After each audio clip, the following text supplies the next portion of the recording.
Assalamualaikum warahmatullahi wabarakatuh. Melanjutkan tentang video saya sebelumnya tentang bagaimana jika makmum batal wudhunya, dilanjutkan sholatnya atau tidak. Nah, dari video saya sebelumnya muncul pertanyaan, lalu bagaimana kalau imam yang batal wudhunya? Oke, kalau seandainya imam yang batal wudhunya, maka imam harus berhenti dalam sholatnya. Karena tidak boleh imam melanjutkan sholat dalam keadaan berhadas. Nah, caranya bagaimana?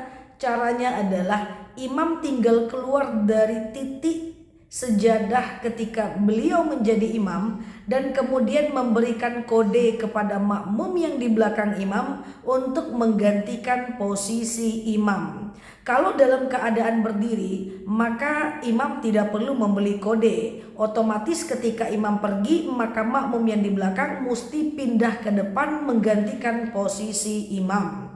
Itu sebabnya orang yang di belakang imam kalau bisa adalah orang yang juga punya kemampuan menjadi imam walaupun ala kadarnya tidak apa-apa. Maka ketika imam dalam posisi berdiri, dia pergi, nanti makmum yang di belakang yang menggantikan posisi imam. Tapi kalau imam dalam keadaan ruku atau sujud, maka ketika imam pergi bisa jadi tidak kelihatan oleh makmumnya. Maka imam bisa menarik orang yang di belakang untuk dipindahkan ke posisi yang di depan. Lalu pertanyaannya, bagaimana di shaf pertama akhirnya bolong dong? Nah, karena shafnya itu bolong, maka makmum yang di belakang juga bergeser untuk merapat seperti sewajarnya mereka merapat. Nah, hal ini pernah terjadi pada masa Umar bin Khattab ketika melakukan sholat subuh. Umar bin Khattab ditusuk dari belakang oleh Abu Lu'lu. Ketika Umar bin Khattab ditusuk padahal beliau sedang jadi imam Al-Majusi oleh Abu Lu'lu Al-Majusi ya. Jadi yang menusuk itu namanya Abu Lu'lu Al-Majusi.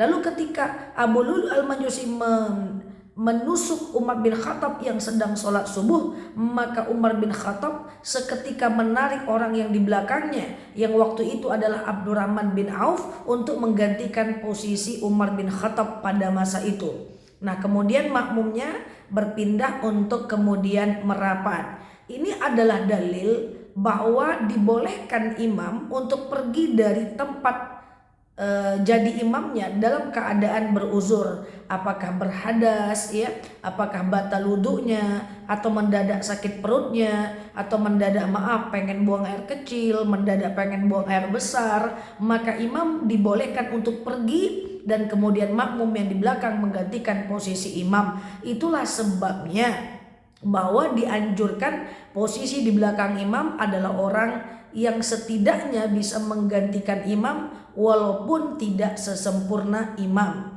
Karena kenapa? Karena banyak di masyarakat yang imamnya itu yang bisa jadi imam cuma itu aja orangnya. Itu juga enggak masalah, sebisanya aja orang yang di belakang menggantikan posisi imam di depan. Maka semua pertanyaan yang ada dalam hati kita itu semuanya ada jawaban dalam syariat Islam dan pernah dialami oleh banyak orang pada masa Rasulullah SAW. Maka kita berterima kasih kepada Rasul, kepada sahabat, kepada tabi'in, tabi'at, bahwa mereka telah memberikan contoh kepada kita tentang hal-hal yang terjadi pada masa sekarang ya. Jadi teman-teman, ini jawaban dari saya. Terima kasih atas pertanyaannya.